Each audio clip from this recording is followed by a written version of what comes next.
Bharatiya Janata party నేతలు ఈ కొనుగోలు కేంద్రాల్లో పోయిన తర్వాతనే ప్రభుత్వం కళ్ళు తెరిచి కొనుగోలు మొదలుపెట్టారు. అది కూడా రైతులను మోసం చేసి ఎంఎస్పి ధరకు కొనకుండా రైస్ మిల్లర్స్తోని తక్కువ ధరకు అమ్మించి బలవంతంగా ఈరోజు రైతులకు అన్యాయం చేసినటువంటి ప్రభుత్వం ఇది. కానీ ఇదే ప్రభుత్వం ఈరోజు ఫుల్ పేజ్ అడ్వర్టైజ్మెంట్ అన్ని పేపర్లో ఇచ్చింది. ఏందయ్యా అంటే అతి ఎక్కువ ధాన్యము కొనుగోలు చేసిందే తెలంగాణ ప్రభుత్వం అని. ఇంత అబద్ధం అనేది ఎక్కడైనా ఉంటుందా ఒకసారి మీరు ఆలోచించండి. మీరు వెళ్ళినప్పుడు ధాన్యాలు అట్నే పడి ఉన్నాయి, ధాన్యాలు కొనబడలేదు. అటు వరి కావచ్చు, మక్క కావచ్చు, సజ్జన కావచ్చు. కానీ ఈరోజు పేపర్లలో చెప్పుకుంటున్నారు మేము కొన్నాము హైయెస్ట్ అని చెప్పేసి. 1,00,000 మెట్రిక్ టన్ ధాన్యాన్ని ఈరోజు కేంద్ర ప్రభుత్వం ప్రొక్యూర్ చేసింది. అందులో 55,5.9 lakhs మెట్రిక్ టన్ ధాన్యాన్ని ఈరోజు కేంద్ర ప్రభుత్వం తెలంగాణ నుంచి ప్రొక్యూర్ చేసింది. అంటే ఈ సగం కన్నా ఎక్కువ పండించినటువంటి వడ్లని కేంద్ర ప్రభుత్వం ప్రొక్యూర్ చేసింది. ఈ రాష్ట్ర ప్రభుత్వం దానికి ఈరోజు వాళ్ళు దాని యొక్క క్రెడిట్ తీసుకుంటున్నారు. నేను రాష్ట్ర ప్రభుత్వాన్ని అడుగుతా ఉన్నాను, మీరు ధాన్య ఒక్క చివరి గింజ దాకా మీరు కొంటా రేవంత్ రెడ్డి గారు తెలంగాణ ప్రజలకు మీరు వాగ్దానం చేశారు, చివరి ధాన్యం దాకా మేము కొంటామని. ఇప్పుడు ఏమంటున్నారు?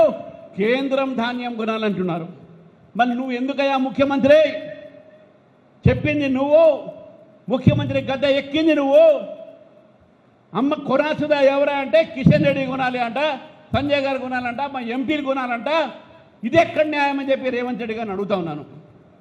ఈరోజు ముఖ్యమంత్రి నువ్వు, నీ పని కూడా మా భారతీయ జనతా పార్టీ ఎంపీలు చేయాలని కోరుకుంటా అంటే నువ్వు ఎందుకు ముఖ్యమంత్రి ఇంకా అని చెప్పి అడుగుతా ఉన్నాను. ముఖ్యమంత్రి గారిని అడుగుతున్నాను కదా, మా ఎంపీల మీద మా మంత్రుల మీద స్టేట్మెంట్లు ఇస్తూ ఉన్నారు. వీళ్ళు రిజైన్ చేయాలి, మాకేం రాలేదు, తెలంగాణకు ఏం తీసుకురావట్లే అని చెప్పేసి. నేను మళ్ళీ చెప్తాను రేవంత్ రెడ్డి గారికి, ఒక్కసారి తెలంగాణలో జరిగినటువంటి అభివృద్ధి కార్యక్రమాలు చూడండి. చెప్పుకుంటున్నటువంటి ధాన్యాన్ని కూడా ఆ ధాన్యం కొన్నది కేంద్ర ప్రభుత్వం, ఒక్కొక్క ధాన్యానికి చెల్లించింది కేంద్ర ప్రభుత్వం అని చెప్పి. ఇది అబద్ధం అంట, చర్చకు వస్తామని చెప్పేసి కూడా సిద్ధంగా అని చెప్తాను. ఈ రాష్ట్రంలో ఏమ్స్ ఇచ్చింది కేంద్ర ప్రభుత్వం కాదా? సెంట్రల్ యూనివర్సిటీ మురుగులో ఇచ్చింది కేంద్ర ప్రభుత్వం కాదా? రామగుండం ఫర్టిలైజర్ కార్పొరేషన్ ఇచ్చింది కేంద్ర ప్రభుత్వం కాదా? జాతీయ రహదారులు ఇస్తుంది కేంద్రం కాదా? వరంగల్ కోచ్ ఫ్యాక్టరీ ఇస్తుంది కేంద్ర ప్రభుత్వం కాదా? వరంగల్లో ఉన్నటువంటి ఒక కాజీపేట కాకుండా వరంగల్లో టెక్స్టైల్ పార్క్ తీసుకొచ్చింది కేంద్ర ప్రభుత్వం కాదా? జహీరాబాద్లో ఇండస్ట్రియల్ పార్క్ తీసుకొచ్చింది కేంద్ర ప్రభుత్వం కాదా? ఏం చేయదు కేంద్ర ప్రభుత్వం ఈ రాష్ట్రానికి చెప్పి అడుగుతా ఉన్నాను రేవంత్ రెడ్డి గారిని. 13 లక్షల కోట్లతోని ఇప్పటికు తెలంగాణ అభివృద్ధి కేంద్ర ప్రభుత్వం ఖర్చు పెట్టిన విషయాన్ని మనం గుర్తుపెట్టుకోవాలి. నోరు లేదే, అబద్ధాలే మాట్లాడుతున్నారు. మీ ఎంపీలు రిజైన్ చేయాలని చెప్పి మీరు మున్సిపల్ శాఖ మంత్రి రేవంత్ రెడ్డి గారు, మీరు ముఖ్యమంత్రి కాదు, మున్సిపల్ అడ్మినిస్ట్రేషన్ కూడా మీ దగ్గరే ఉంది. మొన్న ఒక్కరోజు హైదరాబాద్లో వాన పడితే ప్రజలు అతలాకుతలం అయిపోయారు, ట్రాఫిక్ స్తంభించిపోయింది. అల్వాల్లో 2 పిల్లలు మీ యొక్క మంత్రిత్వం బాధ్యత కాదా? యాజ్ ఎ మున్సిపల్ అడ్మినిస్ట్రేషన్ మినిస్టర్గా మీ బాధ్యత కాదా? హైదరాబాద్ సిటీ నగరాన్ని మీరు డెవలప్మెంట్ కోసం చేయాలని అనుకుంటే ఈ యొక్క వానాకాలం వస్తుంది, వానక ముందే సిల్టింగ్ చేయాలి, వానక ముందే నాలాలు తుడవాలి, వానాకాలం రాకముందే మన అప్రమత్తంగా ఉండాలన్న ఆలోచన మీకు లేదా? ఎందుకు మీరు మున్సిపల్ అడ్మినిస్ట్రేషన్గా కంటిన్యూ అవుతున్నారు? ఈరోజు ఈ వేదిక ద్వారా డిమాండ్ చేస్తూ ఉన్నాను, రేవంత్ రెడ్డి గారు మీరు మున్సిపల్ అడ్మినిస్ట్రేషన్ మినిస్టర్, మీరు రిజైన్ చేయాలి. మున్సిపల్ అడ్మినిస్ట్రేషన్ మినిస్టర్గా వేరే లోకప్ప చెప్పండి, కనీసం హైదరాబాద్ అయినా బాగుపడుతుంది. హైదరాబాద్ సిటీయే బాగుపడలేదు, ఉన్న సిటీయే సరిగ్గా లేదు. ఈయనకు ఫ్యూచర్ సిటీ కావాలంట. మీ ఫ్యూచర్ మీకు తెలియట్లేదు. హైదరాబాద్ ప్రజలు మిమ్మల్ని గద్దె దింపుతారు. ఈ 3 కార్పొరేషన్లు కూడా భారతీయ జనతా పార్టీ గెలిచి తీరుతుంది. ఇది మీ ఫ్యూచరు. మీ ఫ్యూచర్ సిటీలో మీకు ఫ్యూచర్ లేదు అనే విషయాన్ని కూడా గుర్తు చేస్తూ ఉన్నాను. రేవంత్ రెడ్డి గారిని కోరుతా ఉన్నాను, మీరు బీఆర్ఎస్ పార్టీ ఈ 2 పార్టీలు కలిసి బీజేపీ మీద తప్పుడు ప్రచారాలు చేస్తూ ఉన్నారు. మీ ఇద్దరు దోస్తాని బయటపడ్డది. అందుకే కాళేశ్వరంలో ఆయనకు అరెస్ట్ చేయకుండా మీరు కూర్చున్నారు. నోటుకు ఓటు కేసు మిమ్మల్ని అరెస్ట్ చేయకుండా ఆయన చూశాడు. ఒకరికొకరు కాపాడుకొని క్విట్ ప్రో క్యో కింద ఈరోజు ప్రజల చెవులో పువ్వు పెట్టే ప్రయత్నం చేస్తున్నారు. మీ ఇద్దరు స్నేహబంధము, మీ ఇద్దరు ఫెవికాల్ బంధము, మీ ఇద్దరి యొక్క ప్రేమ బంధము ప్రజలంతా చూస్తూ ఉన్నారు. కాబట్టి బీఆర్ఎస్ కాంగ్రెస్ బీజేపీని ఓడించే ప్రయత్నంలో ఒకటిగా ఉంటున్నారు. నేను మీ ద్వారా ఈ వేదిక ద్వారా హైదరాబాద్ ప్రజల్ని కోరుతా ఉన్నాను. 3 కార్పొరేషన్ రేపు ఎలక్షన్ జరిగితే బీజేపీని గెలిపించండి, లేకపోతే ఈ 2 పార్టీలు బీఆర్ఎస్ కాంగ్రెస్ మజ్లిస్ సహకారంతో ఈ హైదరాబాద్ నగరాన్ని పెరగకుండా చేస్తారు. ఈరోజు హైదరాబాద్ అభివృద్ధి ఆగిందంటే ఆ రోజు బీఆర్ఎస్ ఎంఐఎం కలిశారు కాబట్టి. ఈరోజు హైదరాబాద్ అభివృద్ధి కావట్లేదంటే ఈరోజు కాంగ్రెస్ పార్టీ ఎంఐఎం కలిసింది కాబట్టి. ఈ 2 పార్టీలకు మధ్యవర్తి వహిస్తున్నదే ఎంఐఎం. కాబట్టి ఎంఐఎం ఒక కనుసాగతో నడుచుబడి ఈ 2 పార్టీలను ఓడించాల్సిన అవసరం లేదు. హైదరాబాద్ ప్రజల్ని కోరుతా ఉన్నాను, రేపు రాబోయేటటువంటి ఒక జిఎస్టీ అసెంబ్లీ ఎన్నికల్లో మీరు భారతీయ జనతా పార్టీని గెలిపించండి.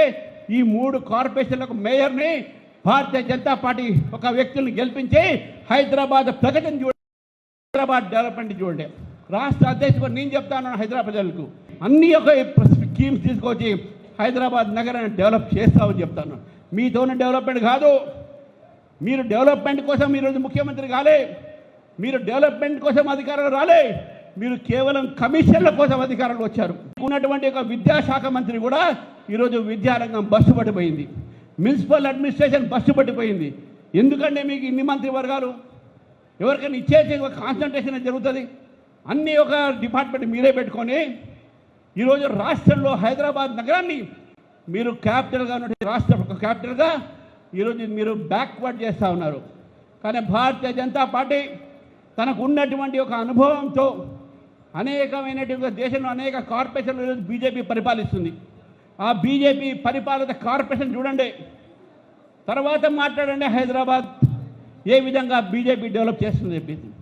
మరొకసారి చివరికి ఒక మాట అంటా ఉన్నాను, రేవంత్ రెడ్డి గారు, మీరు మా మంత్రుల మీద ఆరోపణలు చేస్తూ ఉన్నారు. మనము తెలంగాణకు కేంద్రం ఏమి ఇచ్చింది అంటే ఆ చర్చకు సిద్ధంగా నేనున్నాను. సెక్రటేరియట్ గేట్ దగ్గర ఇద్దరం కూర్చొని చర్చిద్దాం. వైట్ పేపర్ మీరు ఇవ్వాల్సిందిగా మేము కోరుతా ఉన్నాము. ఆ వైట్ పేపర్కు మీ ఆన్సర్ కూడా ఇస్తామని చెప్పేసి కూడా తెలియజేస్తా ఉన్నాను. కాబట్టి రేవంత్ రెడ్డి గారు, అబద్ధాల ప్రచారం బంద్ చేయండి. మీరు హైదరాబాద్ ప్రజల చెవులో పువ్వు పెట్టకండి. మీరు రేపు ఒక వాన పడుతుంటేనే ఇద్దరు తిరిగిపోతూ ఉంటే, ట్రాఫిక్ ఆపలేని పరిస్థితి ఉంటే మీరు ఫ్యూచర్ సిటీ గురించి ఆలోచిస్తున్నారు. హైదరాబాద్ సిటీని, మల్కాజ్గిరి కార్పొరేషన్ని, సైబరాబాద్ కార్పొరేషన్ ముందు కాపాడండి, తర్వాత మీరు ఫ్యూచర్ సిటీ గురించి మాట్లాడండి. మీ అభివృద్ధికి ఎప్పుడూ వ్యతిరేకం కాదు. మూసీ ప్రక్షాళన కూడా మీ వ్యతిరేకం కాదు. మూసీ ప్రక్షాళన జరగాల్సి ఉంది. కానీ ఆ ప్రక్షాళన మీద పేరు మీద లక్షల కోట్లతోని గాంధీ సరోవర్ ప్రాజెక్టు కలిసి అక్కడ ఉన్నటువంటి ప్రజల్ని నిర్వాసితులు చేస్తున్నారే, దానికి భారతీయ జనతా పార్టీ వ్యతిరేకం. మూసీ ప్రక్షాళనకి వ్యతిరేకం కాదు. మేము డిమాండ్ చేస్తూ ఉన్నాం, Musi should be clean. Doctor Laxman గారు అధ్యక్షుడిగా ఉన్నప్పుడు మూసీ ప్రక్షాళన చేయాలని చెప్పేసి ఆ రోజు వికారాబాద్ నుంచి పాదయాత్ర చేసిన విషయాన్ని కూడా ఈరోజు రేవంత్ రెడ్డి గారికి గుర్తు చేస్తూ ఉన్నాను. కాబట్టి మిత్రులారా, ఈ సందర్భంగా మన అందరం యోధులం, భారతీయ జనతా పార్టీ కార్యకర్తలం, మన అందరం కూడా ఒక వారియర్స్గా, ఒక సైనికులుగా ప్రజల్లో వెళ్ళి ఈ 2 పార్టీలు హైదరాబాద్ని చేసినటువంటి మోసాన్ని మనం గుర్తించాలి. హైదరాబాద్ డెవలప్మెంట్ అంతా కూడా అటల్ బిహారీ వాజ్పేయి గారి సమయంలో ఎన్డీఏ ప్రభుత్వం ఉన్నప్పుడు అటల్ బిహారీ వాజ్పేయి గారి సహకారంతో ఆ రోజు ఇక్కడ ఉన్నటువంటి ఎన్డీఏ ప్రభుత్వం చంద్రబాబు నాయుడు గారి నేతృత్వంలో ఈ హైదరాబాద్ని బ్లూ ప్రింట్తో డెవలప్ చేసింది. ఆ డెవలప్మెంట్ని ఈ అటల్ బిహారీ వాజ్పేయి గారు చేసే డెవలప్మెంట్ని గచ్చిబౌలి స్టేట్మెంట్ కావచ్చు, సైబర్ టవర్స్ కావచ్చు, సైబరాబాద్ కావచ్చు, ఇవన్నీ కూడా ఆ రోజు అటల్ బిహారీ వాజ్పేయి గారు ఎన్డీఏ ప్రభుత్వం ఉన్నప్పుడు వారు తెలంగాణకి అవసరం ఉన్నది, ప్రజలకు అవసరం ఉంది. కాబట్టి ఇవన్నీ కూడా ప్రజల దగ్గరికి చెప్పాలి. కార్యకర్తలందరూ కూడా ముందుకు వెళ్ళి ఈ 3 కార్పొరేషన్ గెలిచే వరకు నిద్రాహారం లేకుండా మనం పనిచేస్తాం, ప్రజలతో మమేకమవుతాం, పోరాడదామని చెప్పి తెలియజేస్తూ ఈ అవకాశం ఇచ్చినటువంటి మిత్రులకు ధన్యవాదాలు చెప్తున్నాను. భారత్ మాతా కీ జై.